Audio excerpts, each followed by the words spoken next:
BB 851, turn right, heading 180. Order 14 Papa, turn right 245, report localizer established 27. A new look DJ's Aviation podcast has launched. However, for those that listen on Spotify, the platform actually wiped all followers. So if you have a spare minute or two, it'd be very much appreciated if you could refollow to be notified when a new episode goes live. Boeing is today once again front and center following the latest news surrounding their Boeing 787s.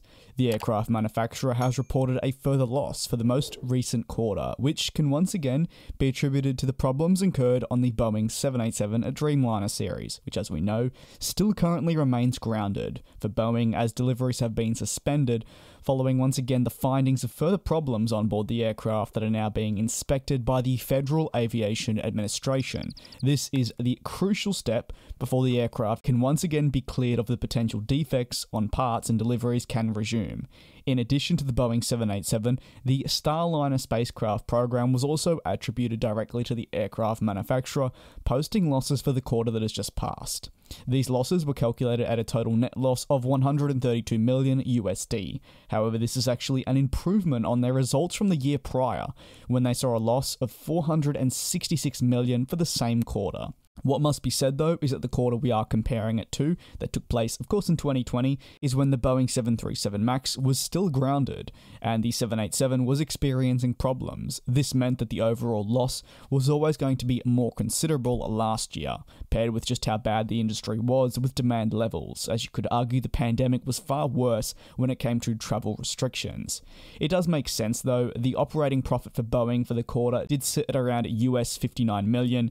However, Boeing remains optimistic that the next year will be essential for them in the grand scheme of things in shaping their next decade. They're going to want to make sure that they get everything right in 2022. Even though you could argue they should have been getting it right, I think next year will be the most important year of the company's history. While no date has been specifically set yet, the aircraft manufacturer has apparently already lined out a plan to resume deliveries of the 787.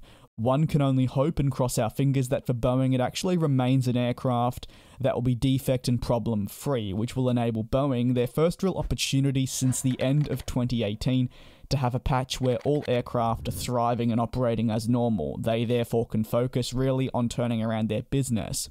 Something, as aviation enthusiasts, I think we can pretty much all say we want to see. I know for myself I do.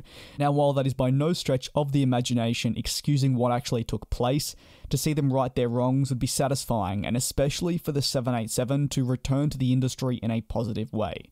For the Boeing 787, they've noted they've incurred abnormal costs of around about US 1 billion. Of this though, US 183 million came in the quarter I'm discussing now. For Boeing, their estimation, which I quote, comes from simple maths, indicates that the 1 billion costs means there'll be at least another 4 quarters, so a year, before they're able to get back to a solid production rate of, let's say, 5 aircraft per month. In saying this, that is under the impression that eventually Boeing will be able to clear the aircraft to return to service, which as of right now, we do not have a public date on that. We'll have to continue to look for updates. If you have any thoughts on the topic at hand, feel free to let me know down in the comment section below. I'd like to thank you very much, and if you have already gone and followed me on Spotify, a big thanks for doing that. I do hope you'll enjoy the 31 podcasts already there, and of course the weekly new episodes.